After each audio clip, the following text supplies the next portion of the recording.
Thank you very much, everybody. It's an honor to have Bibi and Sarah with us, friends of mine for a long time, and we had a tremendous success together.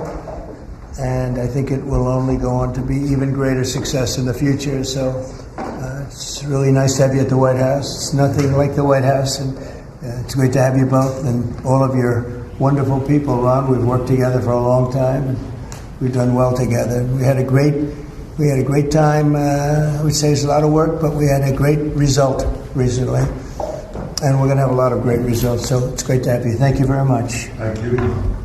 I want to express the appreciation and admiration not only of all Israelis, but of the Jewish people and many, many admirers around the world for your leadership of the free world, your leadership of a just cause,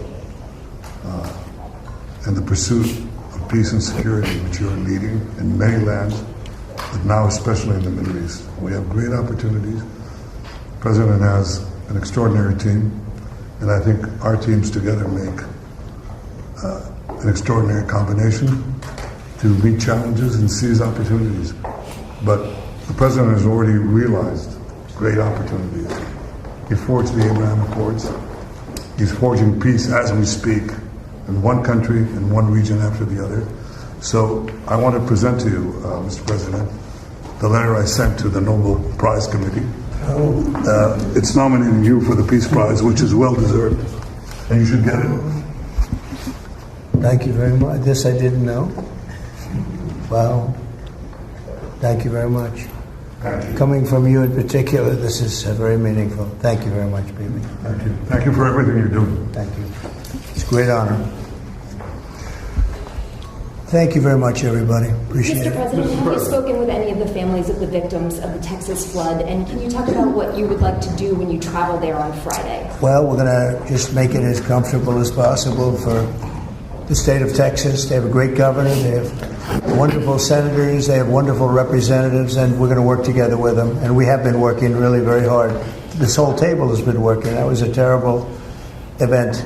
Terrible event. You saw that, maybe, where Texas was just absolutely so badly hurt by something that was a big surprise late in the evening.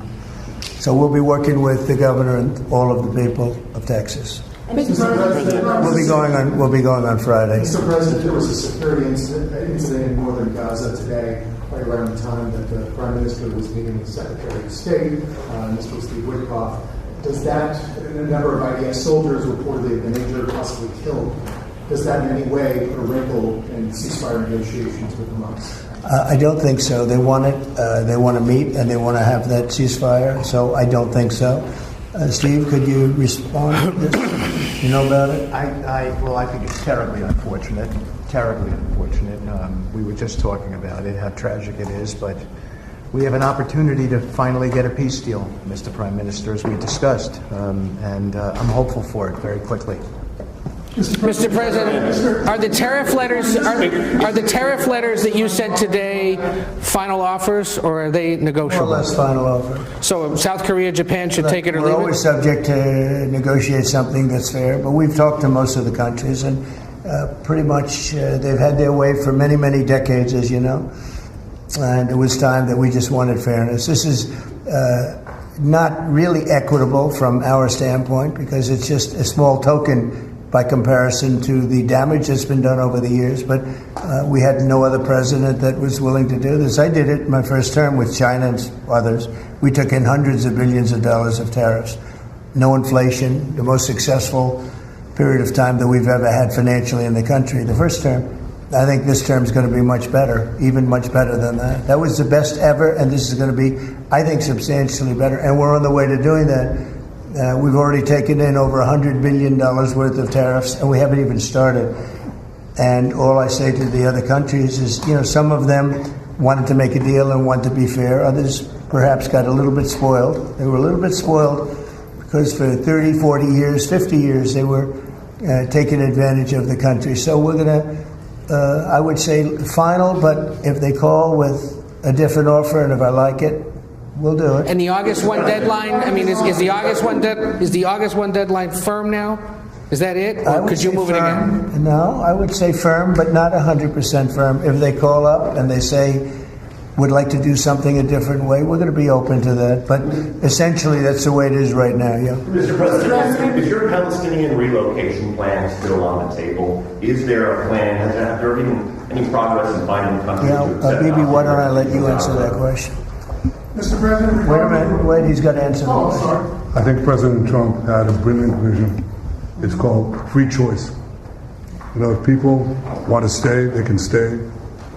But if they want to leave, they should be able to leave. It shouldn't be a prison. It should be an open place and give people a free choice. We're working with the United States very closely about finding countries that will seek to realize what they always say, that they want to give the Palestinians a better future. And those who, and I think we're getting close to finding several countries, and I think this will give, again, the freedom to choose. Palestinians should have it, and I hope that we can secure it close by. And we've had great cooperation from surrounding Israel, surrounding countries, great cooperation from every single one of them. So something good will happen. Brian, did you have something? Mr. President, you've mentioned before you want to go down as your legacy as the peacemaker. Are we in the last chapter of closing out peace amongst this conflict now and all the other ones that you're working on? Well, I hope so. Look, we did a job with India and Pakistan and Serbia, Kosovo, and Rwanda and the Congo, and this was all over the last 3 weeks or so, Marco, right? We did, and others that were ready to fight, and we stopped a lot of fights. I think a very big one, frankly, a very, very big one was India and Pakistan, and we stopped that over trade. We're dealing with India and we're dealing with Pakistan, and we say we're not going to be dealing with you at all if you're going to fight. And they were maybe at a nuclear stage. They're both, nuclear powers. And I think stopping that was very important. We're trying to help out with a Biden-created monster, this whole thing that's happening with Russia and Ukraine. It's a horrible thing, and I'm not happy with President Putin at all.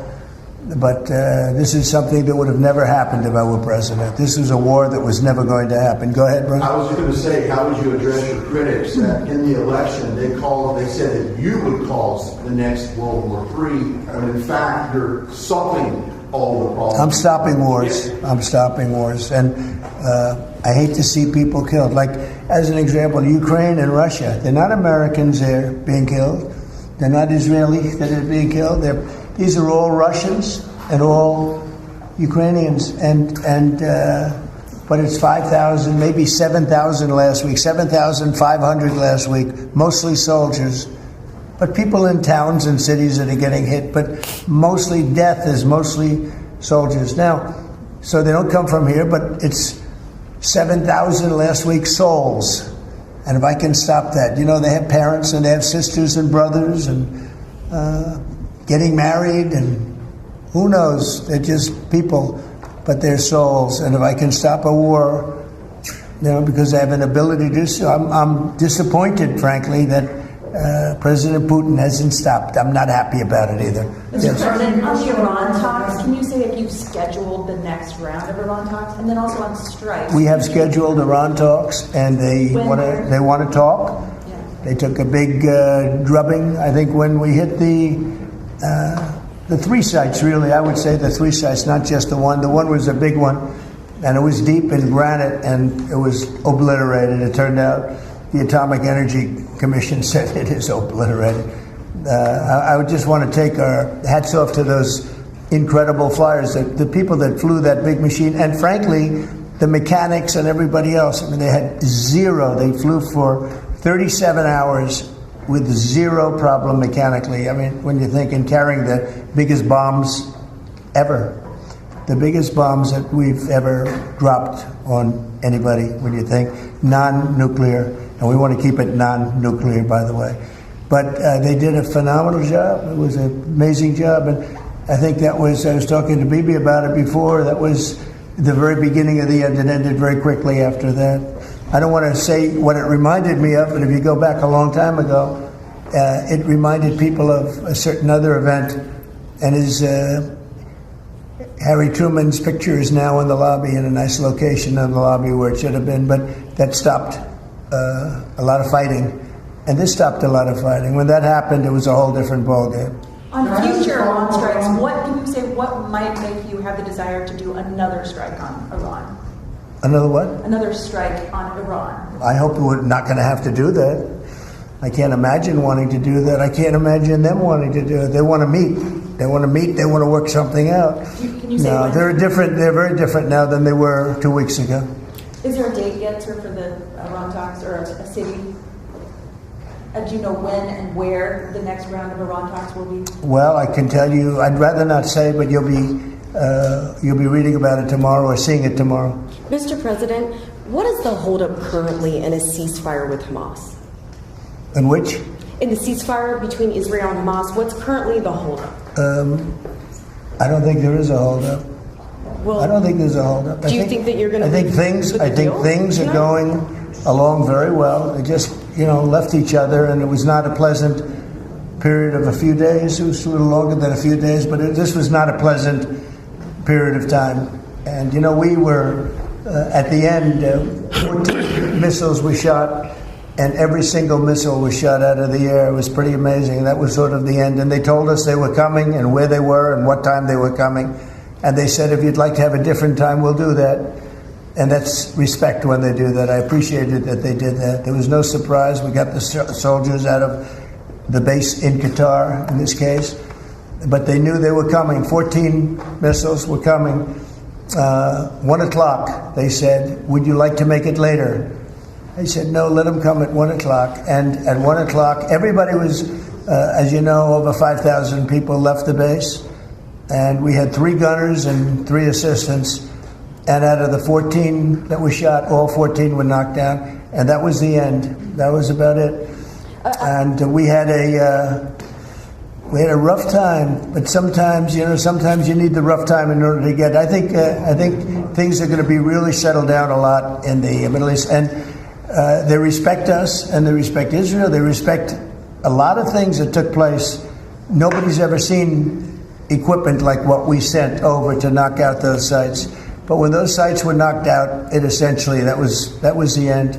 Do you think that there can be a two-state solution that creates an independent Palestine? I don't know. I'd ask Bibi that question. You have the greatest man in the world to answer that age-old question, two-state. Go ahead. You give him your honest answer. I think Palestinians should have all the powers to govern themselves, but none of the powers to threaten us. And that means that certain powers, like overall security, will always remain in our hands. Now, that is a fact. And no one in Israel will agree to anything else because we don't commit suicide. We want life, we cherish life for ourselves, for our neighbors. And I think we can work out a peace between us and the entire Middle East with President Trump's leadership. And by working together, I think we can establish a very, very broad peace that will include all our neighbors. Mr. President, a question on Iran. You asserted that there's complete and total destruction of the nuclear facilities. So what is the basis of the talks going forward? Is it to cap future nuclear activity? Is it ballistic missiles, terror support, economic-based opportunities? What are the It's really a good question because if you remember when it was done, I sort of said, what's the purpose of talking? It's been knocked out completely. But they've requested a meeting, and I'm going to go to a meeting, and if we can put something down on paper, that will be fine. That'll be good. I think they've gained a lot of respect for us. I think they've gained a lot of respect for Israel also. But they would like to meet, and we're going to have a meeting. Steve, when is that meeting going to be? Do you want to say? Rather, very quickly, in the next week or so. So we'll see what happens. I think it would be nice to memorialize it, put it down, but because of the incredible result of that attack, if you want to call it an attack, I didn't think it was necessary to have it in writing. I think we spoke. I mean, that speaks much louder than writing. But I can also understand why they'd want it. And they've been very nice. They've been very respectful. And it began by them telling us about 14 they had to do. You know what 14 represents, right? Do you know what 14 represents? Right? You know that, right? The number of bombs dropped. So it was, representative. We got them all. Yeah, please, behind you, please. No, you. Oh, me? So this is question for the Prime Minister. The likely next mayor of New York City, Zoran Mamdani, a Democratic socialist, and a vocal critic of Israel and of yourself, and has said he would arrest you if you came to New York City if he was mayor. Is that something you take seriously, or are you concerned about that? Do you have a response to that? No, I'm not concerned about that. I'll get him out. Look, there's enough craziness in the world, but I guess it never ends.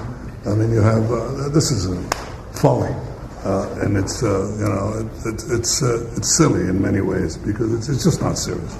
But what is serious is the question I was asked before. After October 7th, people said the Palestinians had a state, Hamas state in Gaza, and look what they did with it. They didn't build it up; they built down into bunkers, into terror tunnels, after which they massacred our people, raped our women, beheaded our men, invaded our cities and our towns and our kibbutzim, and did horrendous massacres, the kind of which we didn't see since World War II and the Nazis, the Holocaust. So people aren't likely to say, let's just give them another state, it'll be a platform to destroying Israel. We'll work out a peace with our Palestinian neighbors, those who don't want to destroy us, and we'll work out a peace in which our security, the sovereign power of security, always remains in our hands. Now people will say it's not a complete state, it's not a state, it's not that. We don't care.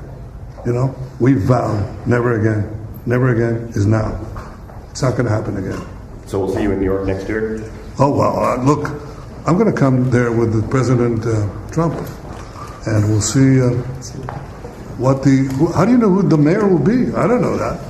Do we know that? He's going to be very fine, and who knows, we don't know who the mayor's going to be yet. But this is a communist. He's not a socialist. He's a communist. And he said some really bad things about Jewish people. And he said some really bad things about a lot of people. And I think he's going through a little bit of a honeymoon right now. But he might make it. But, it all comes through the White House. He needs the money through the White House. He needs a lot. He's going to behave. He'll behave. He better behave. Otherwise, he's going to have big problems. But it's a philosophy that this country is not ready for, and it never will be.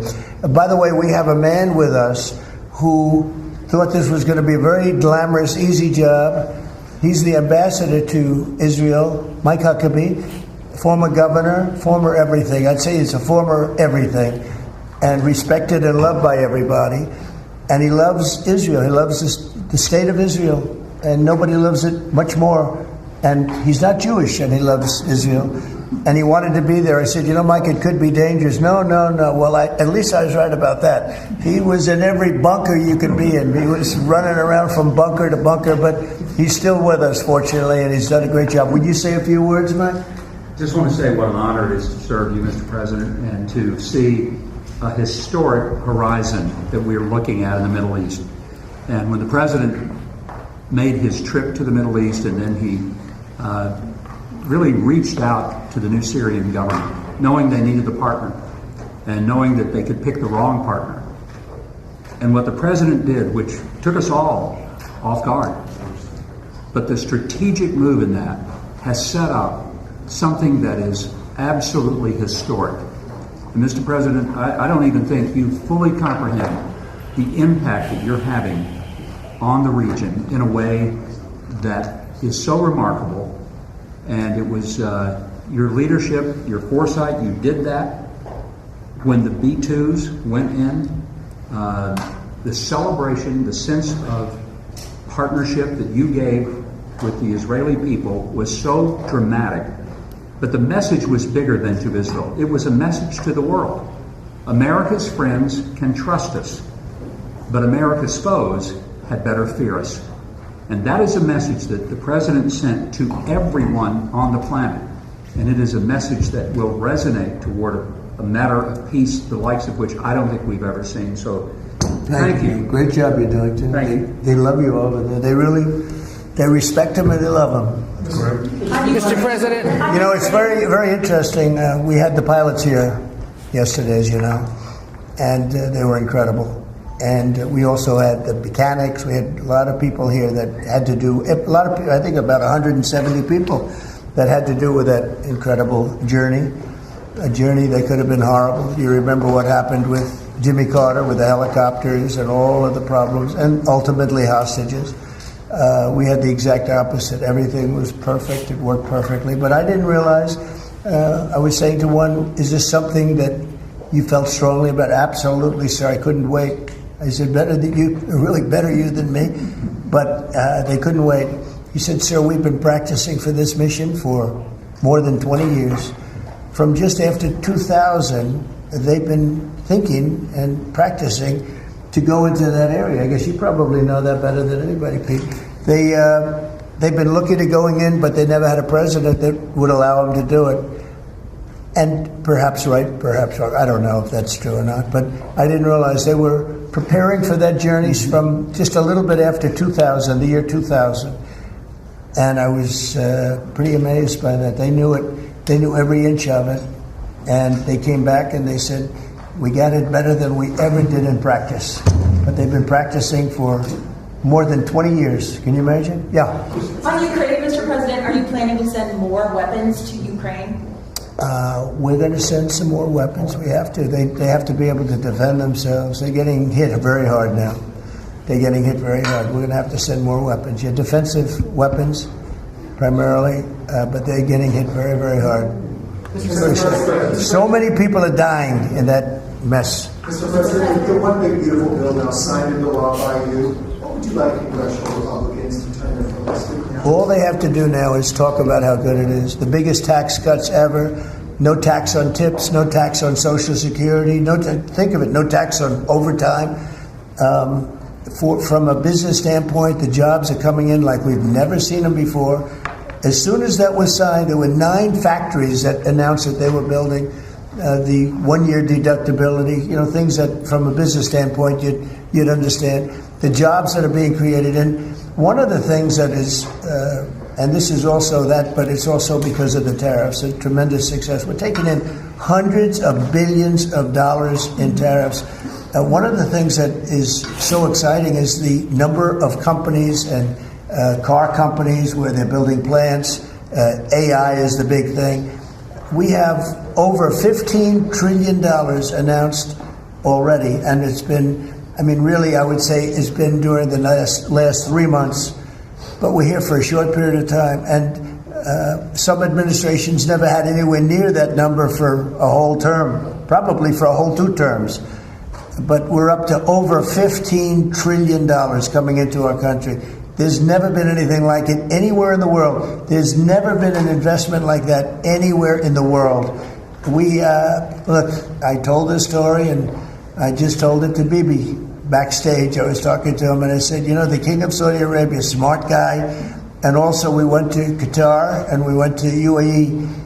Really 3 strong leaders, smart guys. They all told me the same thing, and then that was reiterated at NATO just recently when we got back, where they agreed to spend $1 trillion a year, by the way, which is about 3 times what they were spending. But they all said the same thing. We thought your country was dead.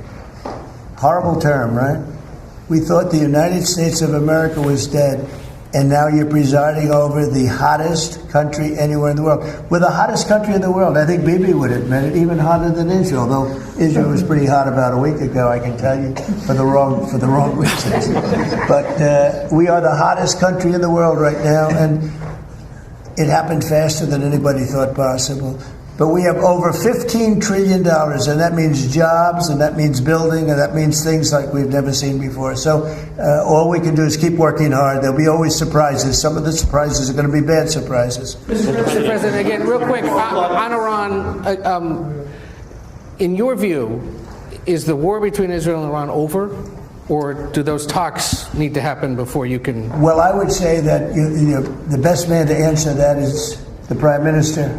But I will tell you that in my view, I hope it's over. Yeah, I think Iran wants to meet. I think they want to make peace, and I'm all for it. Now, if that's not the case, we are ready, willing, and able. But I don't think we're going to have to be. But I think Bibi would answer that question very well. I think the partnership between Israel and the United States, the partnership between President Trump and me, produced a historic victory. It's an incredible victory, actually. It brought the greatest capabilities of the United States that are unmatched with the great capabilities of Israel and the army of Israel, pilots of Israel, soldiers of Israel, and the Mossad. And the combination of these two extraordinary capacities produced a decisive result. It set back the two tumors that were threatening the life of Israel, the nuclear tumor and the ballistic missile tumor, because they were planning to build 20,000 of these things and launch it on a country the size of New Jersey. And no country could withstand that. So what do you do when you have two things that are going to kill you? You have to remove them. With our combined effort, we did. But when you remove a tumor, doesn't mean that it can't come back. You have to constantly monitor the situation to make sure that there's no attempt to bring it back. So we've had a great achievement, and I think part of the effort of consolidating this and ensuring that we don't have to repeat this is to monitor this carefully. Of course, the President and I are talking about it, our teams are talking about it, but there's no question this is a historic victory, and I think, as was said here today, this has already changed the face of the Middle East. But it's not over in your view. But I think that there is an opportunity here to create a historic expansion of the Abraham Accords, which were themselves an act of history, that deserve a Nobel Prize for the President. But I think the opportunities are much bigger, and I hope, I'd like to believe, that Iran would not test our fortitude, because it would be a mistake. And do you believe that regime change is still necessary there? I think it's up to the people of Iran. You do. Mr. Prime Minister, speaking on Syria, the Trump administration was fully supportive of the changes in Syria, backing the new regime there. Obviously, your government more cautious from a security standpoint. Are you comfortable with the pace of change, with the security situation vis-a-vis Syria right now? I think there's an opportunity to explore. I think that everyone understands that the situation has changed. Before that, Iran was essentially running Syria, okay, directly through Hezbollah. Hezbollah has been brought to its knees. Iran is out of the picture. So I think this presents opportunities for stability, for security, and eventually for peace. And I think that's been opened up also by the fact that the president has opened up a channel. So they have something. There's a lot to lose by going back to conflict, and there's a lot to gain by moving towards peace. And I think that opportunity has been opened by the president and by the changed security situation which we brought about with the collapse of the Assad regime. Are there direct talks with the Assad government? Now, let's suppose there were. Would I answer yes? No, right? That's my duty to ask. Right? It's your duty to ask, and my duty to ask you back. So, you know, at the request of a lot of countries in the surrounding area of the Middle East, including Bibi, we took the sanctions off Syria, and I met the new leader. I was very impressed by him. Somebody said, well, he comes from a very tough background. I said, well, you know, I'm not that surprised. It's a tough part of the world. But I was very impressed by him. But we took the sanctions off because we want to give them a chance. They would never have had a chance without the sanctions. And one of the things we have with Iran is, you know, we have they are very biting sanctions. And I would love to be able to, at the right time, take those sanctions off, give them a chance at rebuilding, because I'd like to see Iran build itself back up in a peaceful manner and not going around saying death to America, death to the USA, death to Israel, as they were doing. You know, they were the bully of the Middle East, and now they're not the bully anymore. But they were saying terrible things, and would like to see them. They have such potential. You know, they have the oil power, and they have great people, smart people, energetic people, amazing. And I know so many Iranians from New York. I have a lot of friends, and they're great people. So it's a shame when you see a thing like this happen. But I think that taking the sanctions off of Syria is going to give Syria a great shot at making it. Mr. President, on Gaza. A congressional question. Are there any executive orders that you'd like to see Congress focus on when they come back in session? Do you have any that you prioritize to go first? Well, we've done a lot of them in the last, as you know, and I always say the great, big, beautiful bill. I add the word great. But it was the largest bill of its kind ever passed. We were talking about it before. It was beauty. But, you know, a lot of the things that we did, executive orders, have been codified in the legislation that we just had passed. And we're going to be sending in a lot more over the next period of about 2 months separately. But a lot of it was part of that beautiful big bill. Mr. President, on tariffs, what happened to 90 trade deals in 90 days? We've spoken to everybody. We know it's all done. Well, it's day 8. I told you, we'll make some deals, but for the most part, we're going to send a letter. We're going to say, welcome to the United States. If you'd like to participate in the greatest, most successful country ever. I mean, we're doing better than ever. We have, I don't think, and you're going to see these numbers soon. We've never had numbers like this. We've never had investment like this. We have more than 90. We're going to have much more than 90, but most of those are going to be sent a letter. This is exactly what I said. Now, we've made a deal with United Kingdom. We've made a deal with China. We've made a deal. We're close to making a deal with India. Others we met with, and we don't think we're going to be able to make a deal, so we just send them a letter. If you want to play ball, you have to. This is what you have to pay. So as far as I'm concerned, we're done. We're sending out letters to various countries telling them how much tariffs they have to pay. Some will maybe adjust a little bit depending if they have a cause. We're not going to be unfair about it. And actually, it's a small fraction compared to what we should be getting. We could be asking for much more, but for the sake of relationships that we've had with a lot of really good countries, we're doing the way I do it. But we could be getting a lot more. We could ask for a lot more than what we're asking for. It looks like we're done because you're sending the letters. To follow up on Ed had asked earlier, you're counting these as deals by saying, here's the tariff rate we're going to charge. I'm saying, here it is. Congratulations. Welcome to the United States. I hope you make a lot of money, and you're going to pay us money. They were ripping us. They were charging us tariffs at levels that nobody's ever seen before. We have some countries who are charging 200% tariffs and making it impossible to do business. And what the tariffs are doing is they're driving people in and companies into the United States. That's why we're building all of the work that you see happening in this country right now, and it's at a record level. All the factories, all of the AI institutions that are being built. It's largely because, I think it's because of November 5th, the good election, and I think it's because of the tariffs. Thank you all very much. Thank you. Thank you. What's for dinner? I don't know, but it looks good to me.